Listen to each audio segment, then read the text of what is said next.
Are you sorted? Yes. You got your bits and pieces? Yes, I've got my coffee. I've got my cough sweets in case I turned into a coughing fit. That'd be a nice thing, wouldn't it? Don't you think? Bit of sunshine. Bit of sun to see. We had quite a lot of that in 2022, didn't we? We did. Okay, so we're having a green discussion today, talking about things green, because Steve wants to share some of our solar panel journey, but it doesn't start with solar panels. No, it didn't. In fact, I think it started, if I'm honest, right back to when we got a caravan. Because, Steve, when you're in a caravan, you very quickly learn how much power and energy and stuff you use, don't you? Very true. Very true. Because... Well, you're always walking around after the kids saying turn things off. Yeah, and you learn really quickly that it's not fun filling up the water thing. No. At night. No. In the evening. Really early in the morning. Or, even worse, in the winter when it's frozen. Or you trip the switch. So we can put this large amount of money that we spent down to the caravan then, can we? Yeah. Is that the plan? Well, if you think about it, even when overseas, you use too much power, you flip the switch, you have to go and get them to sort out the electrical and hookup. apologise to all your neighbours. Yes. And that's when you start to have an understanding of how much power you're using, and you start to weigh up one thing against another, which then crystallised into action during lockdown. No, before that, wasn't it? No, I don't think it Yes, was. it was. I think it was when your car started it. No, that was during lockdown, because I got my car in 2021. Oh, right, okay. So during lockdown, Yeah, it was, right. we had my lovely Zappi John Cooper Works Mini soft top sat on the driveway for months, and I did about 1,200 miles, didn't I? Yeah, the whole year we thought, what a waste of money. Just a waste of money having that asset there, and that made us look into, well, you being spreadsheet man, me just going, yeah, okay, yeah. We looked at electric car, didn't we? Well, we did a simple comparison, didn't we, first? Because the energy supplier we are with, well, not now, but we were with, was So Energy. So we had to look at them and did a comparison versus how much you're spending on average, if you weren't in lockdown, how much you were spending per month in fuel. So that gives a cost. And then we did the same. So if you did the same sort of mileage on an EV, what would that cost? Is it worth changing? Your car was coming up to the end of its 3 years anyway. So we were looking at possibly chopping in for yet another one or something different. Yeah. And the So Energy clearly proved what a saving it would be.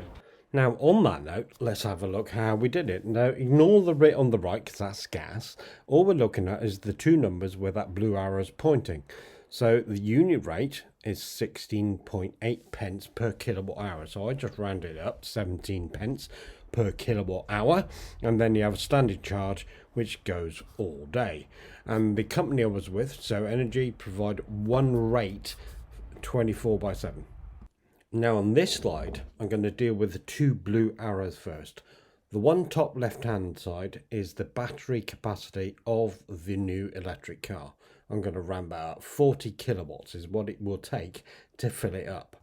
Now the other arrow in the middle of the screen there, 120, that's 40 kilowatts times 3 at 17 pence a kilowatt hour, gives you a total at the bottom with a standing charge of £27.15. Now the reason why it is times 3 is if you look top left hand side is Fiona would fill her car up 3 times in 1 month. And this is pre-price increase on petrol, by the way, as well. So at 35 times 3 is £105. That clearly shows you there's quite a bit of a difference. Now one other thing to consider is the fact that electric cars at this time didn't do the same sort of range that her Mini did.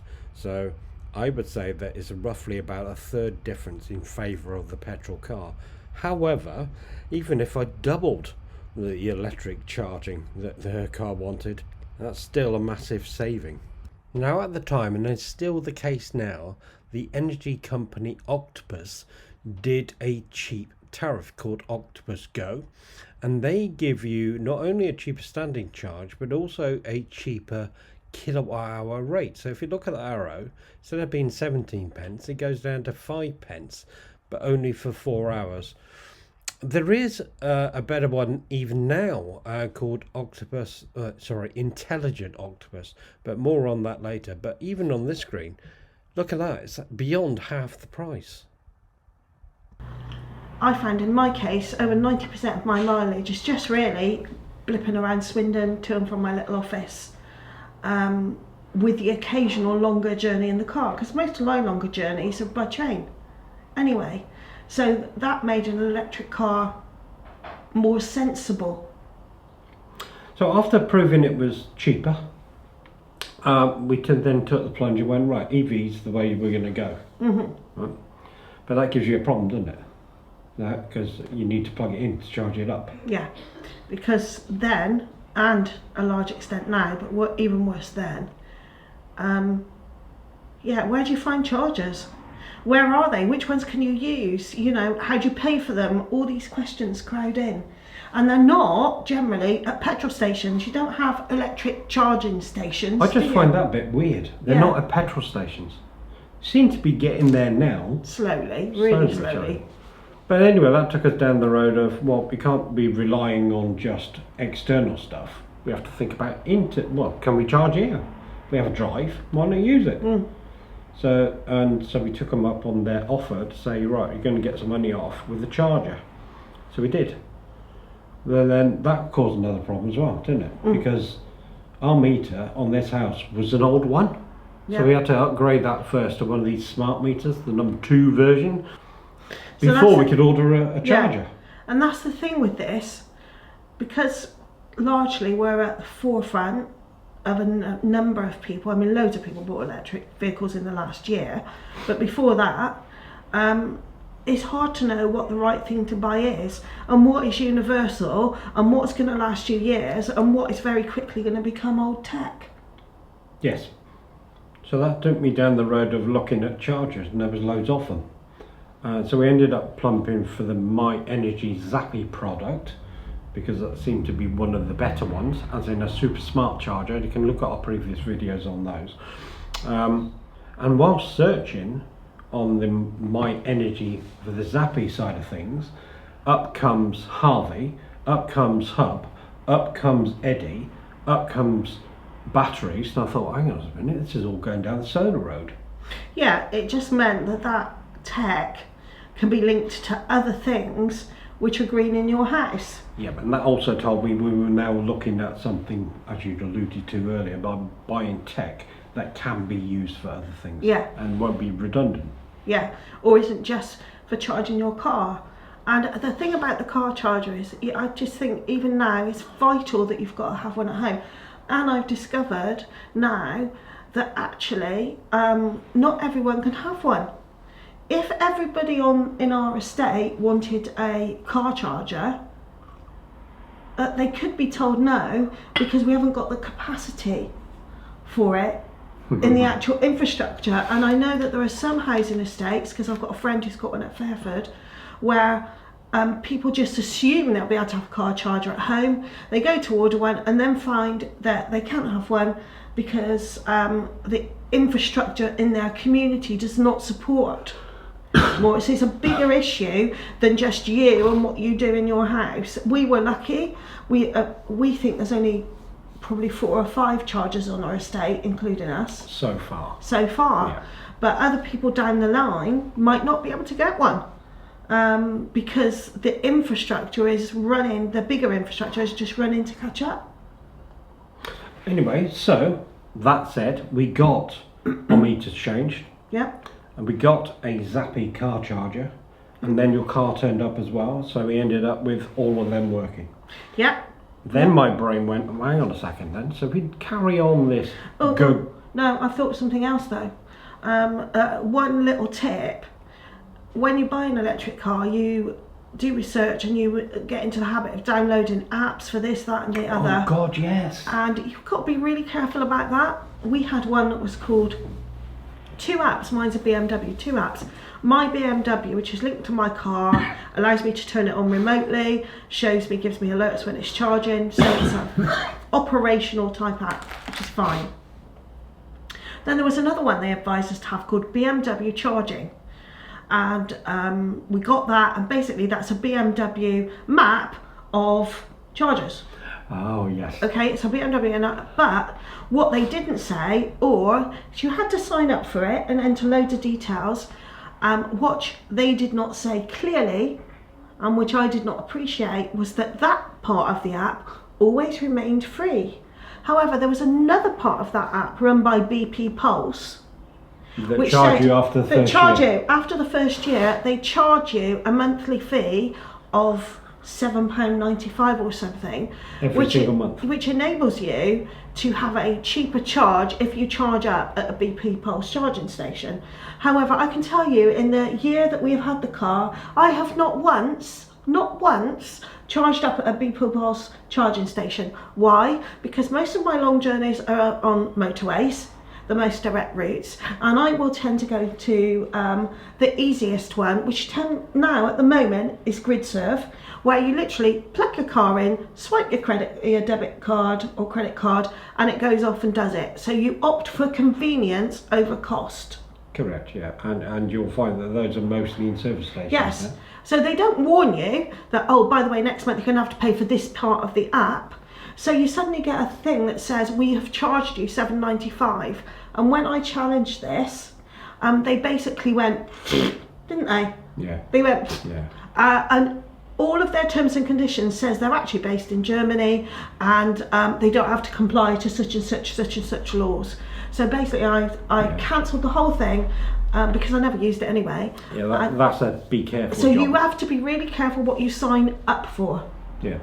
You get a bit excited, don't you, as well, Yeah. with a new car and stuff. Yeah, but don't think they're going to tell you, and suddenly you're paying £8 a month for absolutely nothing. But it wasn't just that. There was an awful lot of those charging places you couldn't just use normal current account cards. No. You had to apply for their plastic card.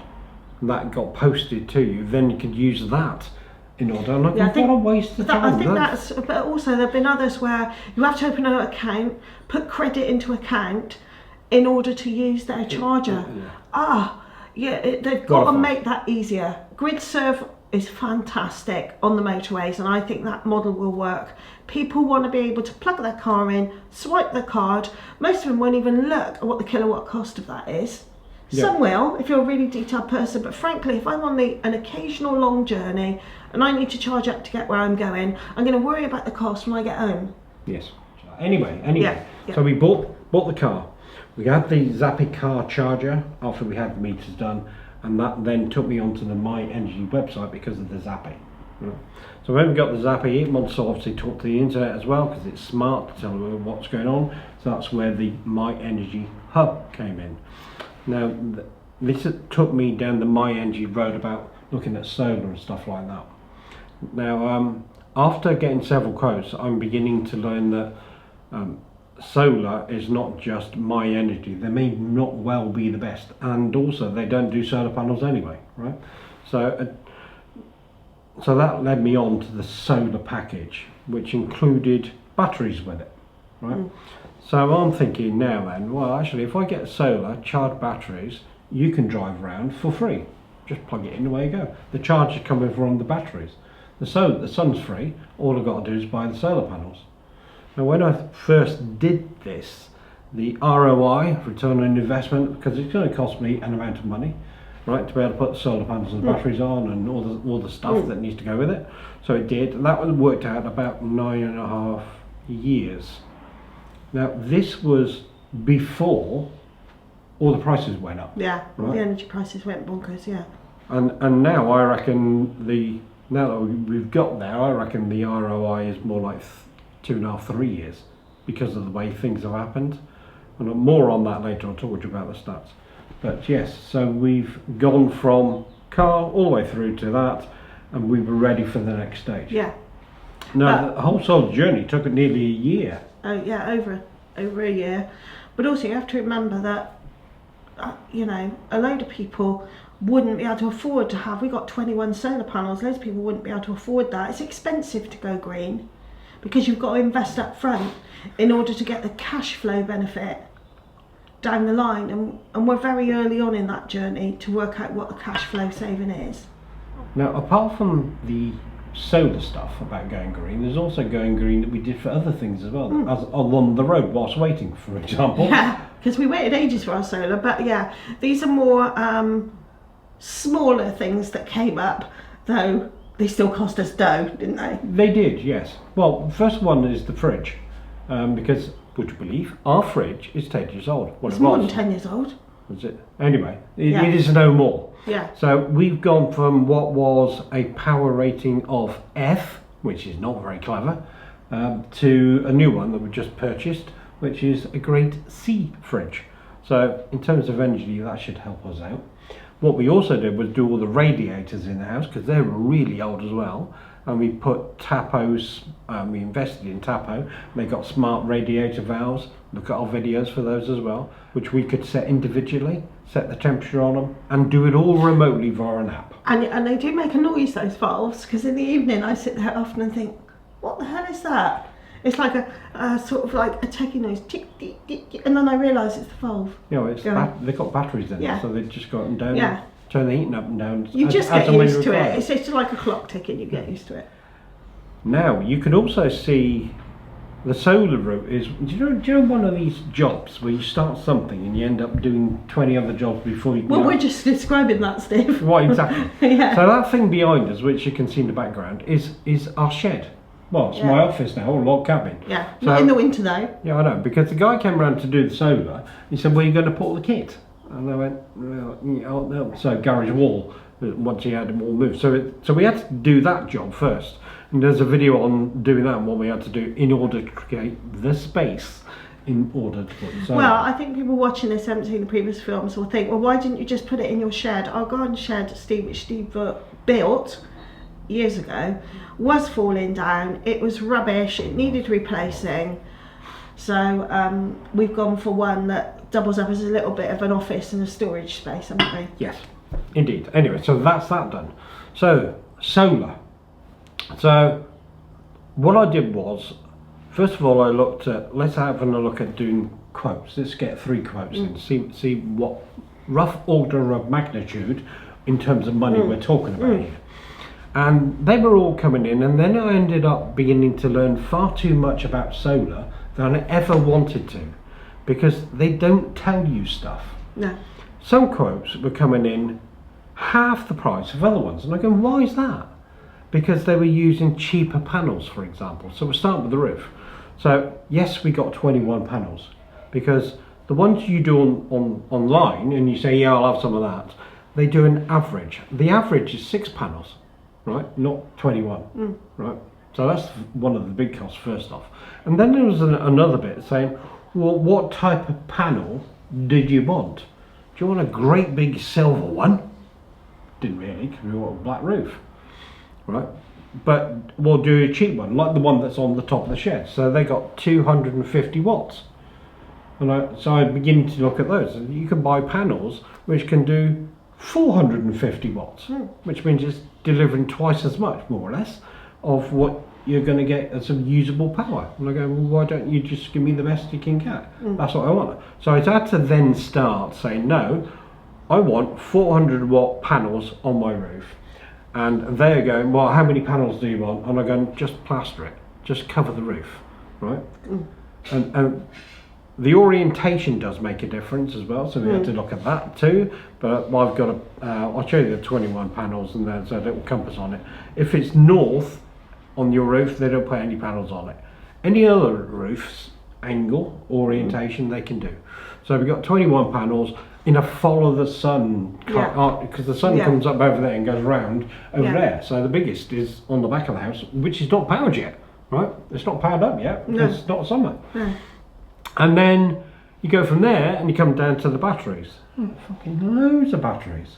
So you end up looking at all the different types of batteries, and then you start looking at reviews and people saying you want a modular type system where you can add more battery to it. Some you can't. You also want ones that talk differently to that inverter thing which sits in between the solar panels and the batteries and your house. So you want something that can talk to all of it. And then you want optimizers on places where there's shadows and things like that. I ended up learning far too much about it. Yeah, but the thing is, the truth is, if you don't do a little bit of research, because this is still tech, which is really still in its early days, if you don't ask the right questions, they will give you the oldest tech or tech they've got in stock. They won't tell you things about optimizers and inverters.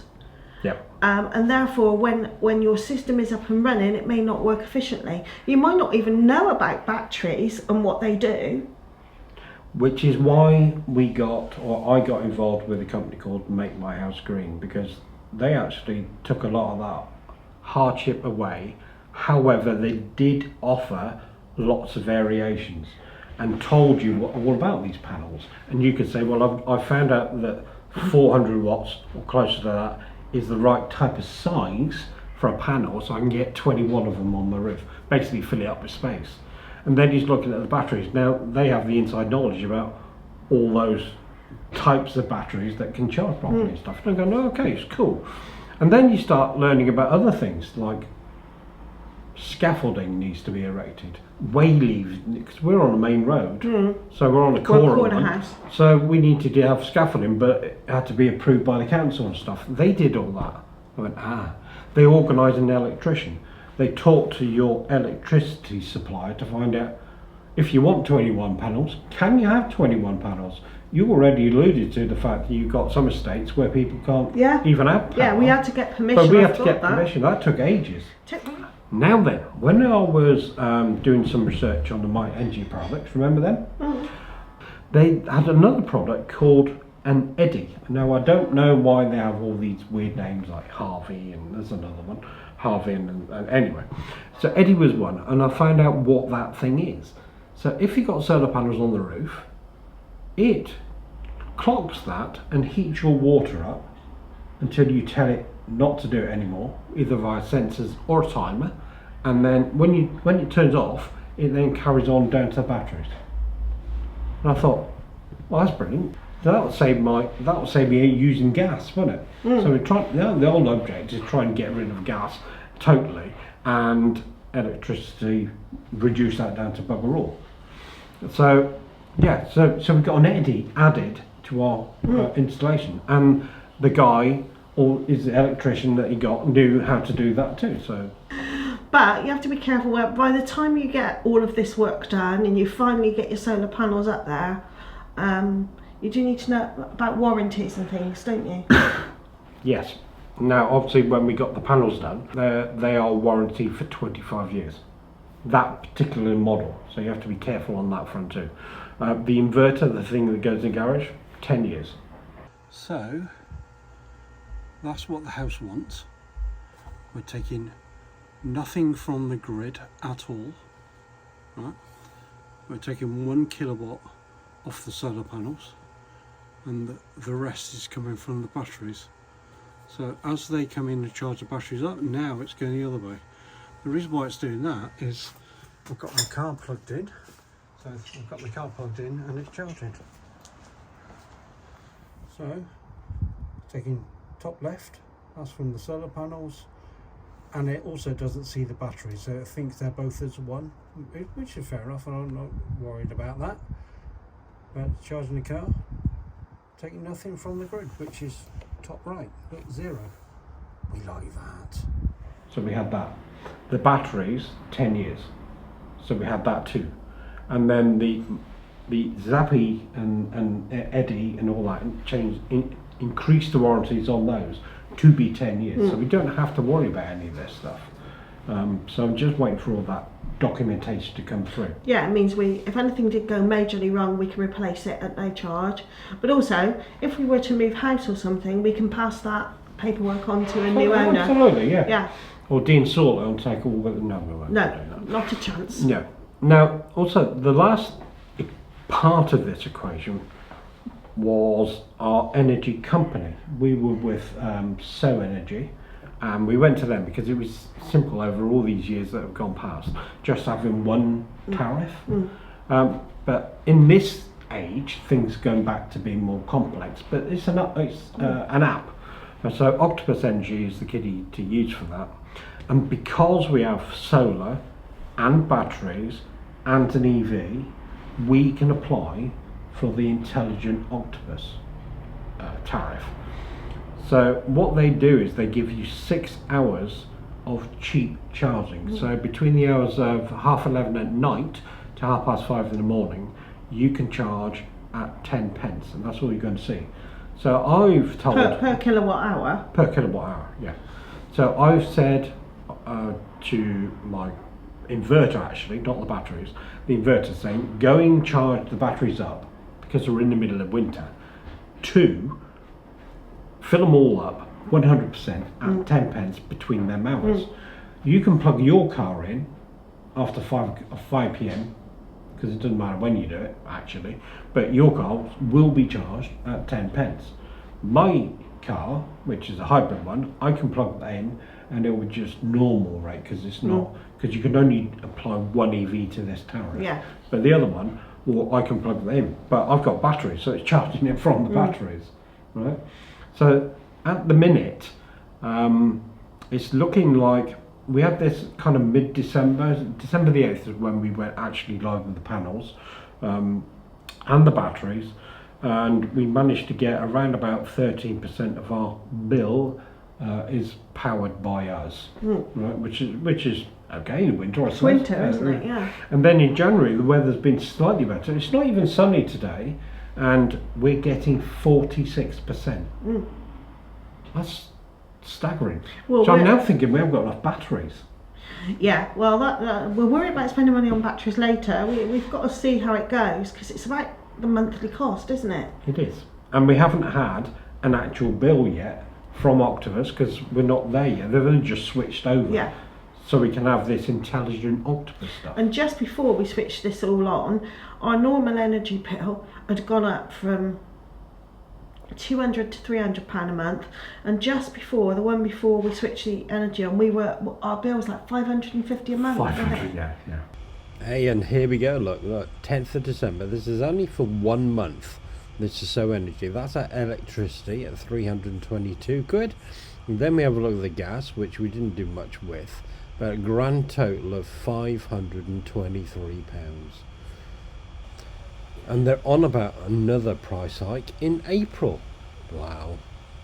So so anything is an improvement on that. Well, that's why we're down to the types of years we're talking about. I was talking about ROI stuff. If you're looking at £500, right? Forget the rest of it. 500 times 10, right? It's 5 grand. Right? Forget the other 2 months. Right? 5 grand. Now the bill for this entire solar project is 16 grand. Right? So if you take 5 grand, 5 grand, 5 grand, that's 15 and a bit. It's 3 and a bit years. Yeah, I suppose it is, but it depends how much, £500 a month, how much of that is savings. Because you'd have still paid your energy bill out of that. There is a standing charge and all the rest of it, and we haven't hit the summer yet. So it's going to be quite a bit different. Well, that's the plan. And hopefully sooner rather than later. Yeah. So first thing we're going to do is have a look at the Solis inverter app. Now actually I find this quite useful. Now what we're looking at first of all is that thing on the right, which is more animated. So it's quite nice. Now it is nearly dark outside, but we are still getting some input from the solar panels, which you can see to the left hand side here, going into the inverter, which is in the middle. The batteries are at the bottom. As you can see, they're nearly 99% full. Bottom right hand side is what the house is requiring, and then at the top is the grid. So today, at the current model, as we look at it right now, nothing is coming from the grid. It's all been provided by myself, solar panels and batteries. What I find really useful is looking at this bit in the middle. So not the graphs and stuff that's down the bottom, really can do that for fine tuning, but I'm looking at this consumption. So the house has wanted so far today just over 13 kilowatt hours. 55% of it I've been providing myself, because it's probably been charging the batteries and things as well. You can see here energy to the battery on the left hand side, 10 kilowatts. Energy from the battery is 5 kilowatts, because it has actually been not a bad sunny day. Now the sun power is not brilliant, it's still the beginning of February, so getting anything, I'm quite happy with that. And spinning over to the Myenergi app, which is on my phone, if I open that back up, You can see on the right hand side nothing from the grid still. The leaf in the middle has got 100% because we're actually generating all our power ourselves, hence why the house at the top has got a smiley face in its like pink shade. Moving round to 10 o'clock, you can see the Eddi, currently in a poor state, but it was on today. So just clicking into that, we can see that I have got a setting in there that comes on around about 12 o'clock for 15 minutes and just tops up the hot water heating. So all in all, quite chuffed with the Myenergi app. Okay, stats type. So there are only 3 tabs at the bottom. Obviously we started this in mid-December, so you can see all the days of the month down there, and I highlighted all the blue ones for the weekends. The most interesting bit was, which I didn't know, which is on average, how much power does this house require per day? Because we're obviously quite a busy family. We've got 2 cars, we've got washing machines, tumble dryers, 4 kids. It's a nightmare. But either way, apart from that, how much power does it use on average? The reason why I've highlighted some of these numbers in red is because we're using more than the average. So on days like that one where it says 63, there's a very good chance that that's the day when charging both the cars and the washing machines on and the tumble dryers on. But on an average, it's around about 32 that we're using. Then I'll switch to the generation of the panels and the batteries. How much power does this run?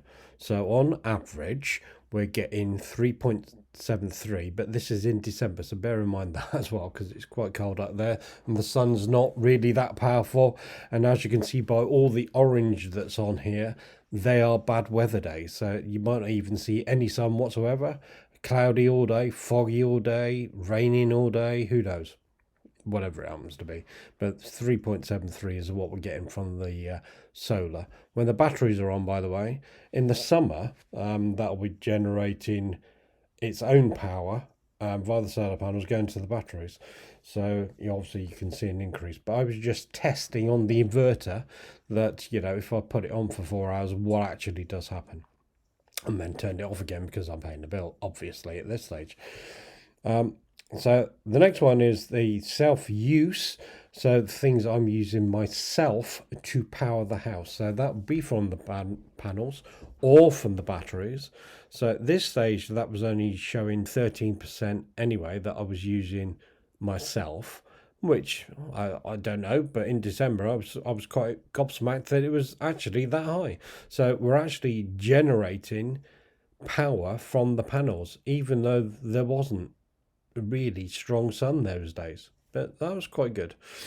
What went to the batteries, because the solar reports show you what goes to the batteries and what came from the batteries, and then any particular notes that I've got. So I'm just going to quickly move on to the second tab, and you'll see that the household generation around the 32% mark does come down a little bit, but the household self-panel usage goes up a little bit, as you can see by the blue arrow there. So it was green at 13%. If we go to January, that's doubled to 26%.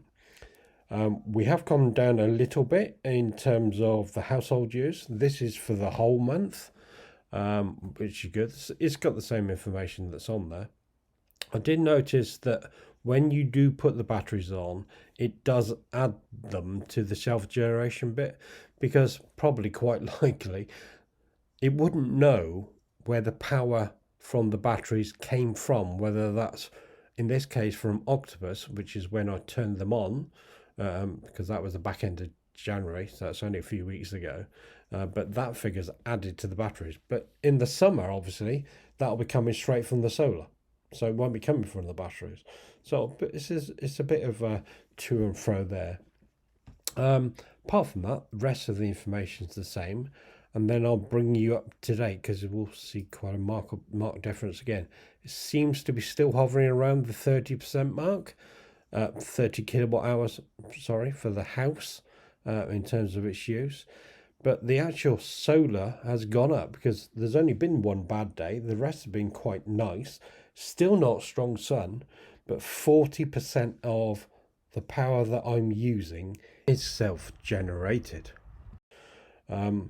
to the batteries, from the batteries, and then this other thing has been added. I've had another column because we've just signed up for Octopus SEG, which is their feed-in tariff. It's not called a feed-in tariff anymore, but don't expect loads of money, because as you can see in red, it only pays 4p per kilowatt hour.